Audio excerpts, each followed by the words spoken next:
अस्सलाम वालेकुम, नमस्कार, शास्त्री काल वाहेगुरु जी। आज मैं आपको वीडियो प्याज, जिसे अंग्रेज़ी में ऑनियन कहते हैं, है ना। ऑनियन मीन्स प्याज, बचपन में पढ़ा।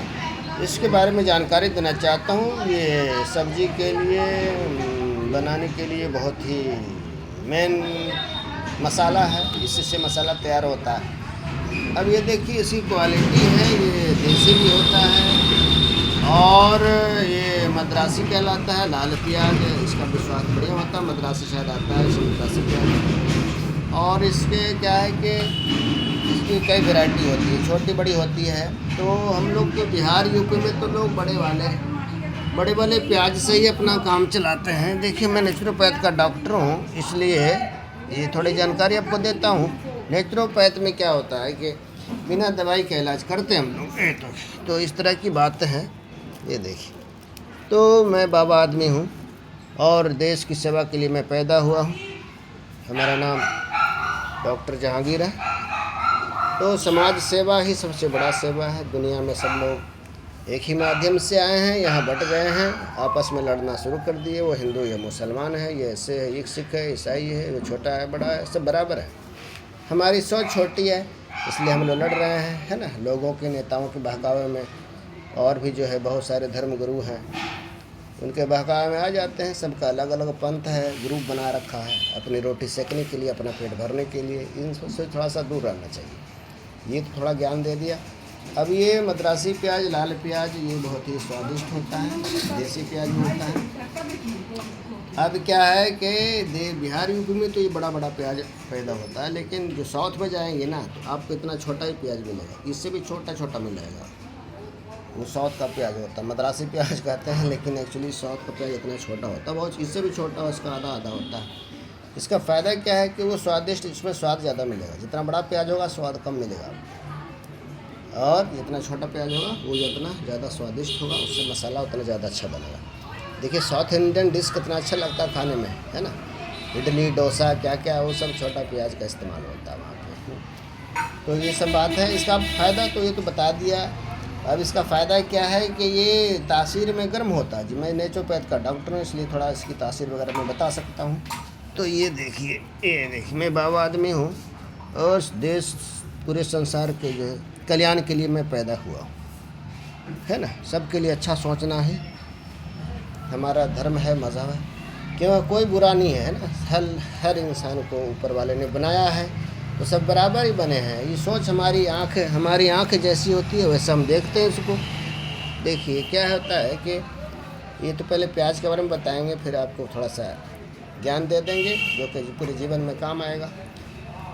तो क्या है कि प्याज के बारे में पहले सुनिए। इसकी तासीर, इसका जो नेचर है वो गर्म होता, ठीक है। इसलिए इसे रात में ना खाएं। कच्चा प्याज नहीं खाएं, रात में नींद नहीं आने में परेशानी हो सकती है। बुजुर्ग लोग खा सकते हैं, क्योंकि उनका तो तासीर ऐसे भी ठंडा हो गया है, तो थोड़ा गर्म चाहिए उनको। नौजवान लोग ना खाएं, नींद में परेशानी हो सकती है, खलल पड़ सकती है, इसलिए रात प्याज ना खाएँ। इसका जो है हर सलाद में डालते हैं, जैसे कि टमाटर की चटनी बने उसमें डलेगा, सब्ज़ी बने उसमें डलेगा, चाहे वो सलाद बनाए उसमें डालते हैं, है ना। तो ये तो एवरग्रीन चीज़ है, इसके बिना तो सब्ज़ी कंप्लीट हो ही नहीं सकती है ना। हर चीज़ में टमाटर प्याज डालना ही डालना। लेकिन नवरात्रि में लोग, जब भी नवरात्रि का टाइम चल रहा है, आज भी है, कल भी है, कल सोमवार है, 7 तारीख को ख़त्म हो जाएगा, तो प्याज का इस्तेमाल नहीं करते हैं। अच्छी बात है, क्योंकि प्याज सस्ता हो गया है मार्केट में। तो जो समझदार लोग हैं अपना प्याज इकट्ठा कर लिए हैं, सस्ता प्याज, फिर बाद में अपना महंगा करके बेचेंगे।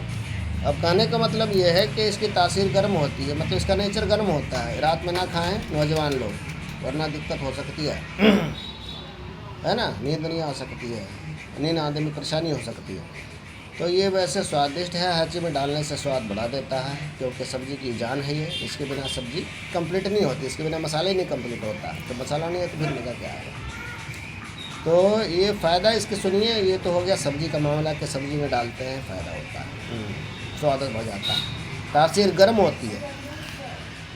इससे इसका अगर रस निकाल करके, और क्योंकि मैं नेचुरोपैथ का डॉक्टर इसलिए बता रहा हूँ, मैं साग सब्जी खान पान में सुधार करके इलाज करता हूँ।